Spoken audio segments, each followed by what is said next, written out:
Welcome to a show where you will hear about how our liberty is being eroded by the very people that swear an oath to protect it. Today, the president signed a big new anti-terrorism bill that would expand the government's ability to track down terrorists, but at some cost. On this show, we will discuss many of the lies that the government that hates us, by the way, we will discuss the lies that the people in positions of power and influence spread every day. And what is the best way to confuse children? Confuse them about their sexuality, confuse them about their gender, expose them to things that their little brains are not ready for yet. That is how they are confusing children. It is leading to chaos, and Big Daddy government, of course, can be there to pick us all up and take care of us at the end of it. We will also talk about how current elected leadership at all levels of government has been corrupted by power and control, as well as discuss the types of leadership needed to correct our republic's course. We the people. Well, it's time to remember that we the people are the government.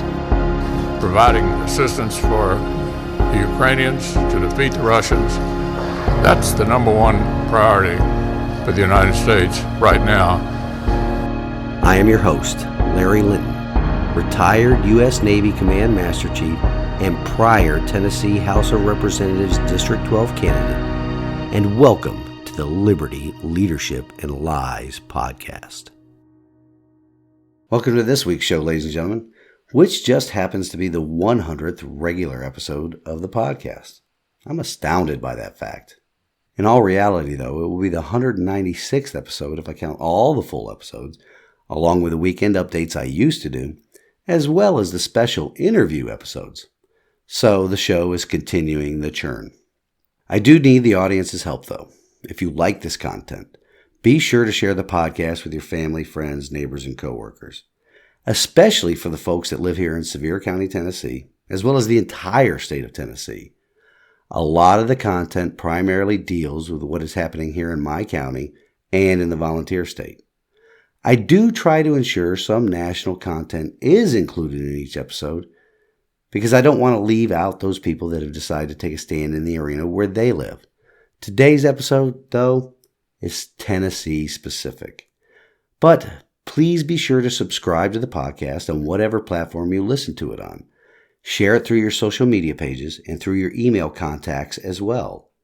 You can also tell everyone you know that the podcast is available on multiple platforms, as well as on Rumble and YouTube. Someday soon, I will try my hand at actually doing a video recording of the show instead of what I currently upload to Rumble and YouTube. I'm practicing on doing a video recording of the podcast, but there are several bad habits I have that I need to work on prior to getting that accomplished. The biggest one I have is looking away from the camera and almost rolling my eyes in the back of my head while I'm trying to formulate a thought before I speak it. Or I get distracted by a notification about a news item that I'm following or an email that I receive. Once I work on getting those bad habits almost completely eliminated, then I will consider recording the video version of the podcast. Also, I cannot forget to mention that doing a video podcast while on travel half the year will be extremely challenging too. Lots of logistics involved with that, especially on those occasions where I'm working with very limited internet connectivity. Not to mention, it will not have the sound quality of recording here in the Goat Locker studio. Anyway, if you visit the show's homepage on Spotify for podcasters, which is what used to be called Anchor.fm, there is a button you can click on located on the show's homepage at Spotify so that you can support the show monetarily. As I mentioned in last week's episode, there will not be any commercials for this show for the foreseeable future, which is kind of good for me. It takes a lot of editing to ensure the ad placement during the show.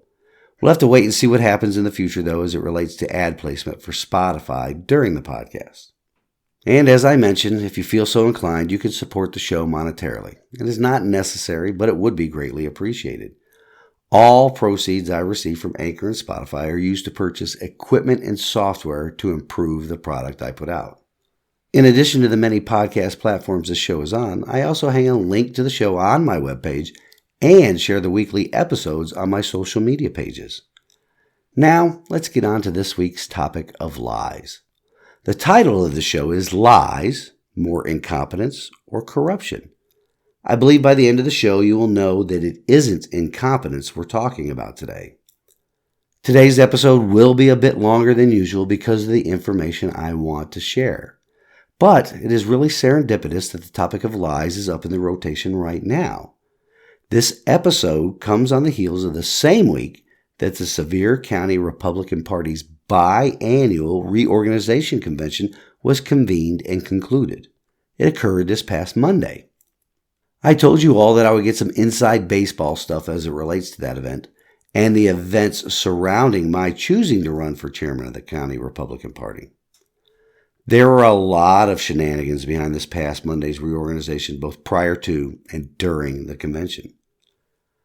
I mentioned the time of the day which it was scheduled in last week's episode. Based upon the day of the week, along with the time it was scheduled, plays right along with what happened. As I said, the reorganization, first, and for some clarification or background information, a County Republican Party reorganization convention occurs every odd year here in Tennessee. The Democrat Party does the same thing. That is where the current County Executive Committee, or CEC, they convene a meeting to vote in new members of the CEC. Chair, Vice Chair, Secretary, Treasurer, Vice Treasurer, as well as the at-large members that serve as the remainder of the County Executive Committee. Remember that last group, at-large members, because there was some shadiness with that I specifically want to address. Shadiness involving the same person whom I had a lot of respect for prior to all the events that occurred surrounding this meeting. Let's first discuss the date and time of the reorganization convention. I alluded to this a bit last week, but we'll go over it again and you be the judge of why the convention is scheduled like it is. The Sevier County GOP reorganization convention was scheduled and took place at noon on Monday, the 20th of March. Noon on a Monday.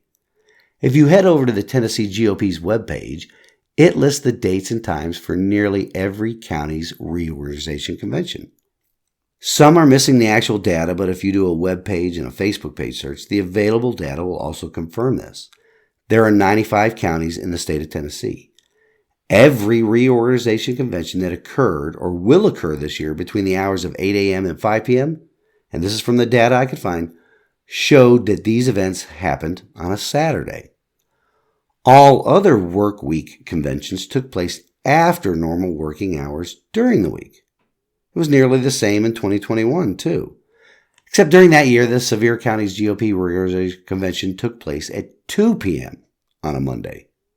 So, dear listener, what do you think the why is behind the day of the week and the time of the day for Sevier being completely different from every other county in Tennessee? From the most populous county in Tennessee, which would be Shelby County, who are conducting their convention tomorrow, the 25th of March, at 2 p.m., to the least populous county of Pickett County, who held theirs yesterday, during the work week, but at 6:30 p.m.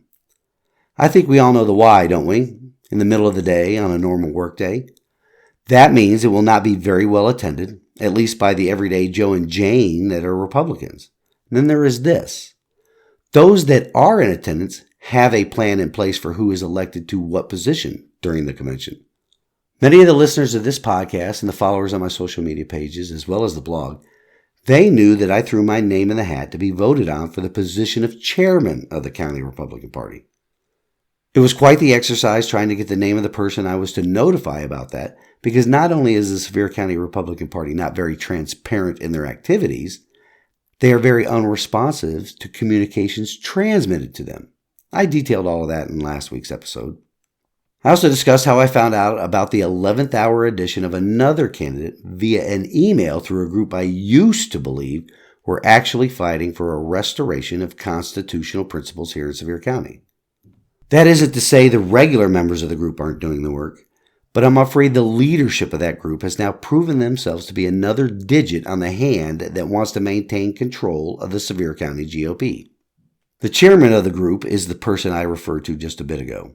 He was somebody that I used to have a lot of respect for, and I will tell you why in a bit.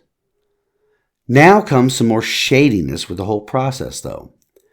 In order to qualify for the position of a county GOP chair, an individual must, and this is from the Tennessee Republican Party's bylaws, quote, "For a county party chairman, any individual who is actively involved in the Tennessee Republican Party, his county Republican Party, or any recognized auxiliary organization of either, and resides and is registered to vote in said county, and any individual who has voted in the last 3 statewide Republican primaries in his county of residence during those primary elections." Unquote. Now, I believed I had met all the qualifications as detailed above. I have donated money to the Tennessee Republican Party, and I had done so as recently as January of this year. I was as active as I could be with the Sevier County GOP. Now, mind you, you can only be as active with the county GOP as they allow. What I mean by that is this. They often do not let people know about their meetings and events so that other people could show up, at least the regular Joes and Janes. The last email I received from the Sevier County GOP, prior to the ones dealing with this reorganization convention, and one in particular that I will mention in just a bit, the last email I ever received from the Sevier County GOP was from Mr. Alan Newton, one of those at-large members of the County Executive Committee, and that email came to me on the 13th of September, 2022. That email was about a golf tournament that the County GOP was hosting, and it was scheduled to take place on the 27th of October. Keep that date in mind, too, the date I received the email, the 21st of September, 2022. Because it was in March of last year, 2022, that I submitted my qualifying petition to run as an independent candidate for House District 12 seat in the Tennessee General Assembly. I was still on the email list for the Sevier County GOP 6 months after declaring as an independent candidate. A very important fact as it deals with my bona fide Republican status. Now, this isn't to mention all the many texts and phone calls and emails with the chair of the Sevier County GOP about matters outside of the party, as well as requests for information about events the GOP would be hosting or coordinating. Prior to that, I had emailed the county chair asking for information about election recounts in the county on the 16th of June, with a reply that came to me on the 5th of July. I'm sorry to say that situation was quite typical of emails with the county GOP. 2 or more weeks to get a reply. Before that email was an email I sent on the 23rd of May, but this time it only took a week to get a response. And prior to that was another email about another golf tournament. It came on the 6th of May for a tournament that would take place on the 26th of May. The last non-golf tournament related event that I received an email about was a Rise and Shine meeting that took place on the 1st of October, 2021. Also keep in mind that every year the county hosts a Lincoln Day dinner. Never received an email about those. So all of the above I tell you for 2 reasons. First, keep the receipts, ladies and gentlemen. I learned the hard way during my time on active duty to always keep the details of any conversation you have. I save every email I transmit and receive a reply to. Additionally, I save every email about events that should be placed on my schedule. So, I was as active a member of the Sevier County GOP as they were communicative about. As for the third qualification of resides and is registered to vote in the county, well, we all know the answer to that. Now, in paragraph 2 of county chair qualifications is this bit, and let me quote it to you again. Any individual who has voted in the last 3 statewide Republican primaries in his county of residence during those primary elections. Here is where the powers that be got me. It seems that my voting record shows that I did not vote in the March 2020 presidential preference primary here in Tennessee, which I found to be very odd, because I've made it a point to vote in person for every election that has taken place since I retired from the Navy. If my work took me out of town, I made sure to early vote, even though I'm not a fan of it. I really enjoy voting in person because for 30 years, I voted by military absentee ballot. So I looked at my voting record and lo and behold, it did indicate that I did not vote in that March 2020 election. So that led me to searching through my social media and my old phone for pictures that I usually take when I do vote. I also searched my work history to see if I was in town for that election. It turns out that I was out of town on the March 2020 election day, But I did have a photo of my shirt with the I voted sticker on it from the 25th of February. You see, early voting had taken place at the Mason Lodge here in Seymour that week, and I do remember voting there. Twice, in fact. In March of 2020, and again later in August of 2020. But it was already too late by the time I found that photo on my old phone. I had been disqualified by the state GOP to run for the position of chairman. That photo would not have done any good either. It did not have my face nor the background showing the Mason's Lodge. Just a close-up picture of the sticker on my shirt taken on February 25th. Now I tell you all this for a couple of reasons as well. First of all, vote in every election, no matter who or what is on the ballot. Second, ensure there is some verifiable proof of you voting in that election. Take a selfie with your I voted sticker that has your face and the polling location in the background.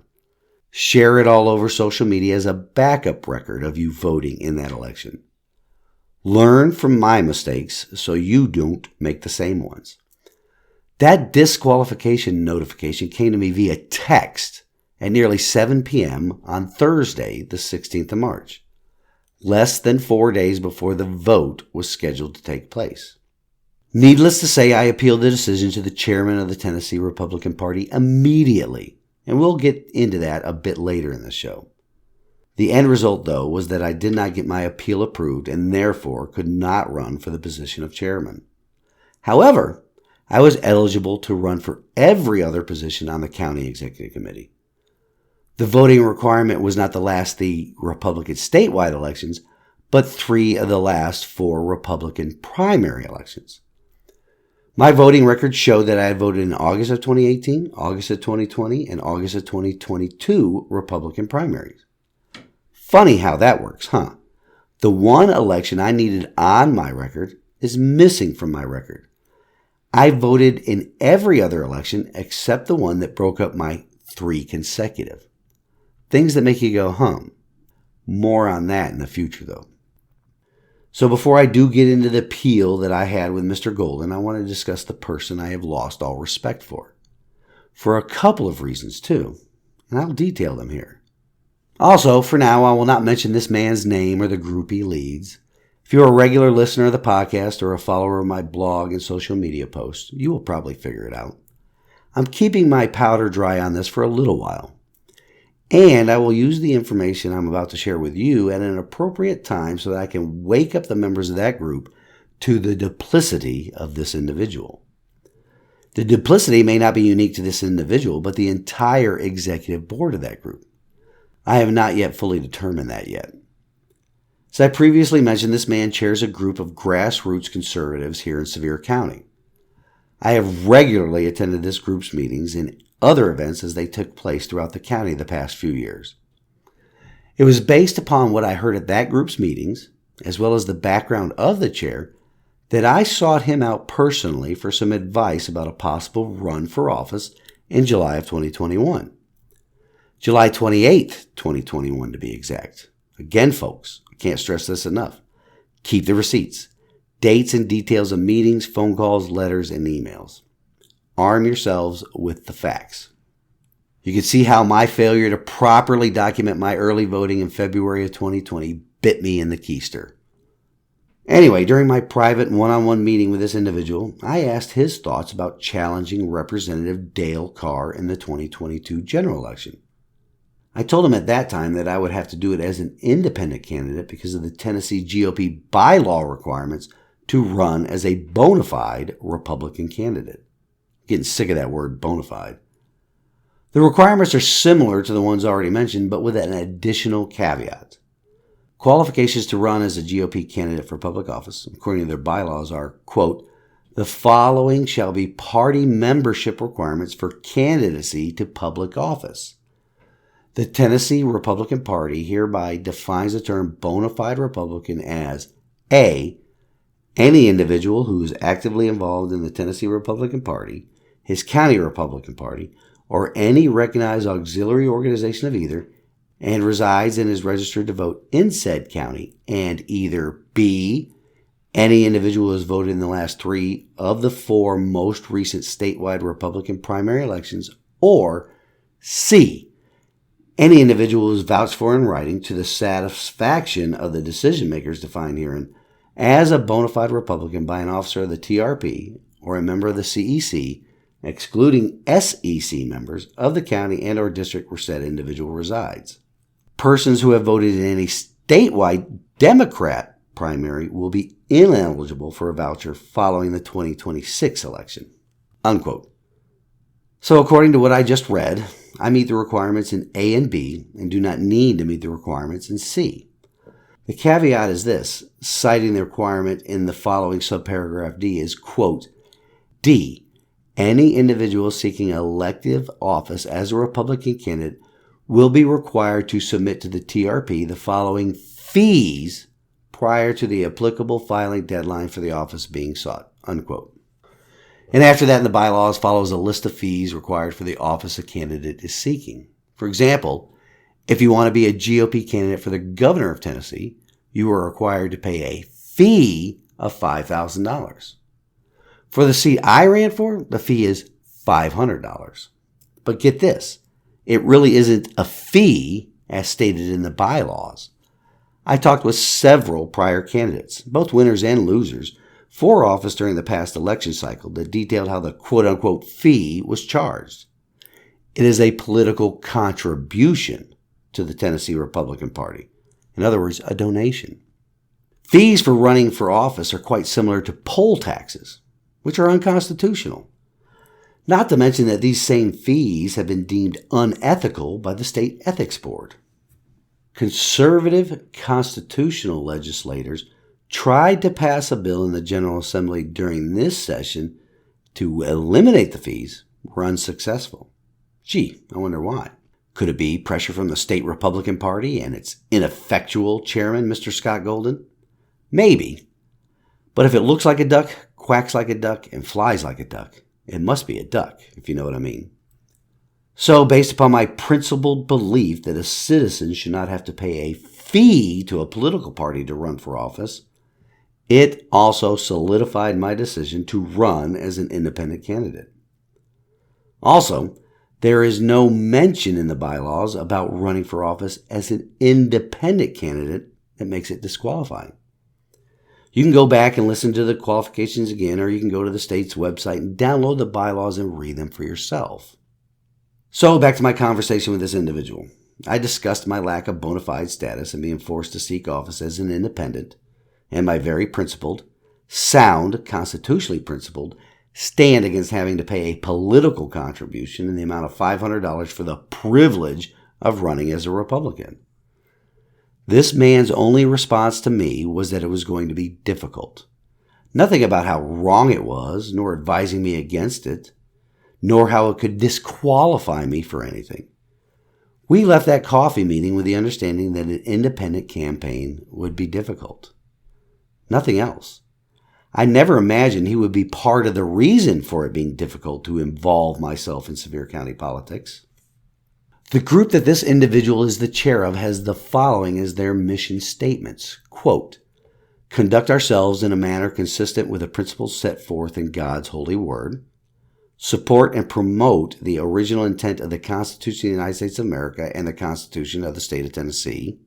Affirm that all men are created equal, that they are endowed by their Creator with certain unalienable rights, that among these are life, liberty, and the pursuit of happiness.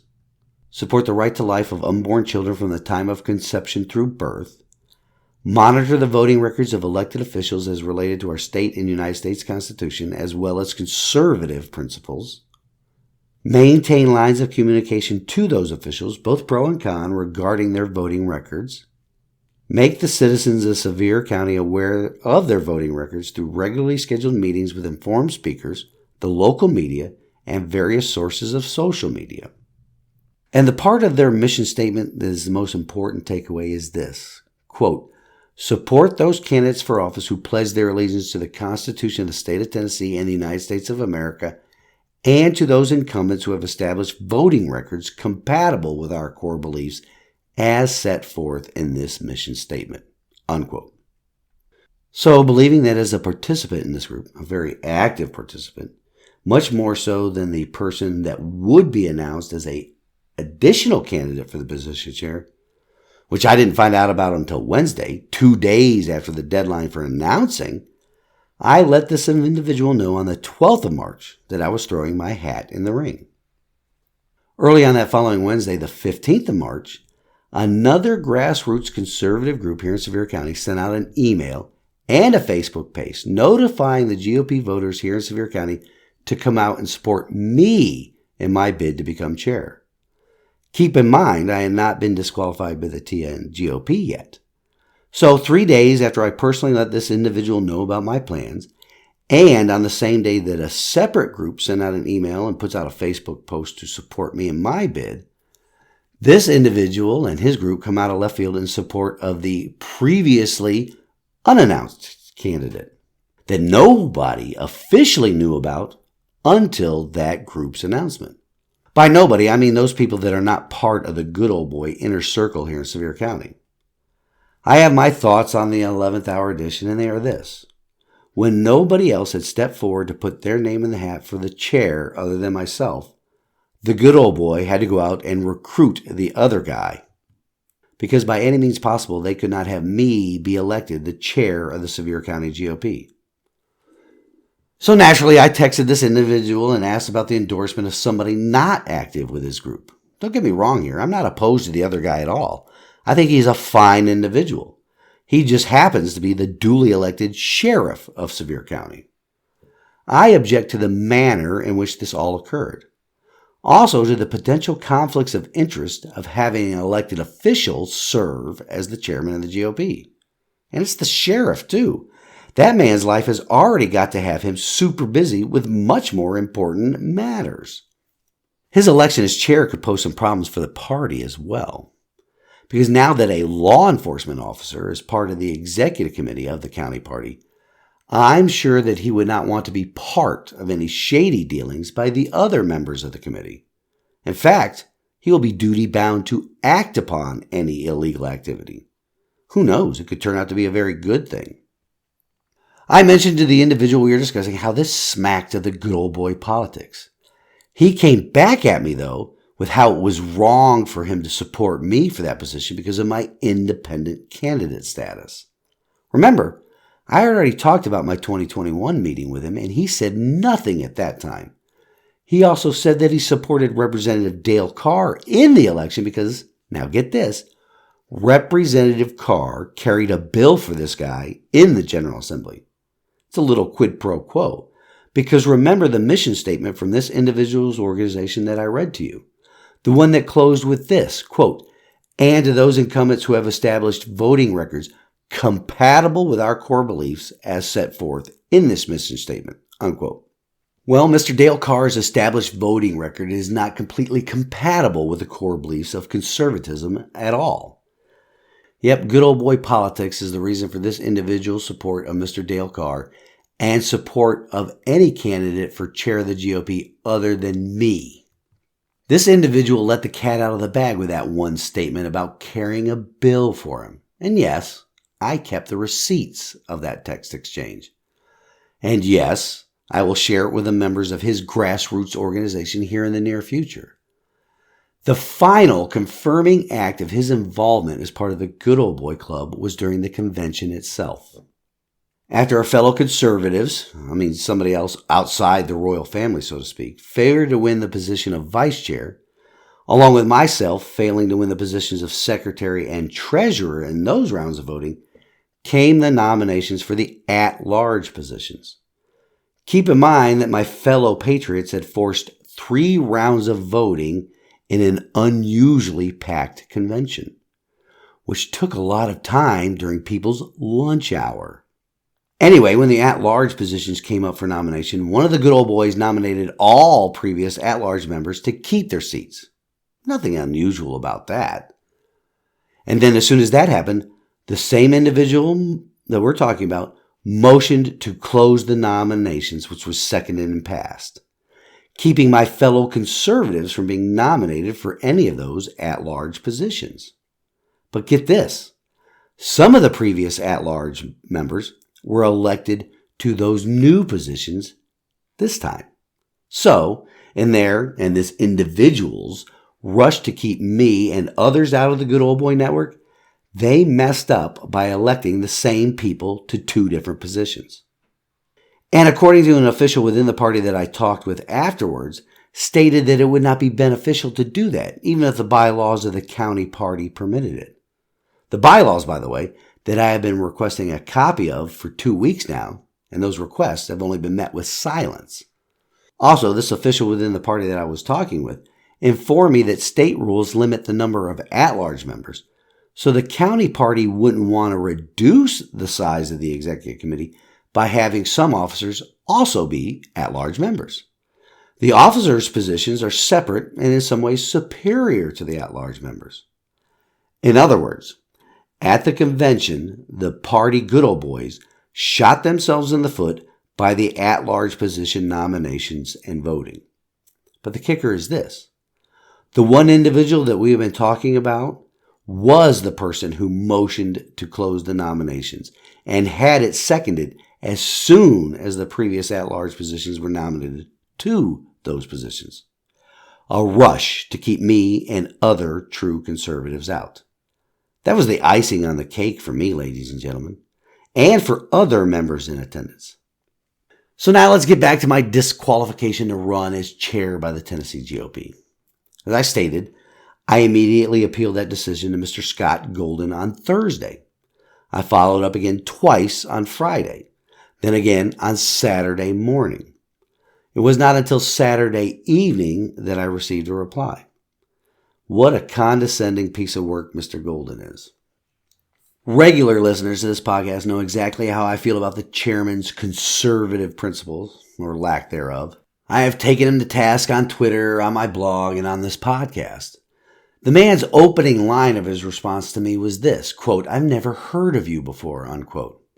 Well, if that is how you start a response, then I know you have heard of me. In fact, later in the email, he informed me that he discussed me with the county chair. Oh, before I get much further, I do need to let the audience know that on Friday, the 17th of March at 6:20 p.m., the Sevier County GOP notified me that I was, in fact, a bona fide Tennessee Republican. So there's that. But Mr. Golden never addressed the issues I raised with the county GOP not following the bylaws themselves as they relate to the reorganization. He was focused on the fact that somebody outside his and the good old boys network could possibly be elected as chair of this county's GOP and actually act like Republicans are supposed to act. He is more interested in holding individuals to the bylaw standards than he is in holding actual organizations that he is accountable for to those same rules. And to top it all off, he did not even know the state's bylaws as they pertain to an independent candidate running for public office as a member of the GOP. He stated that I should now realize that I made a mistake, his word, mistake, not mine, by being an actual conservative and running as an independent candidate against a rhino lapdog of the current Tennessee Speaker of the House. Well, the mistake is his if he thinks that I am deterred in any way, shape, or form.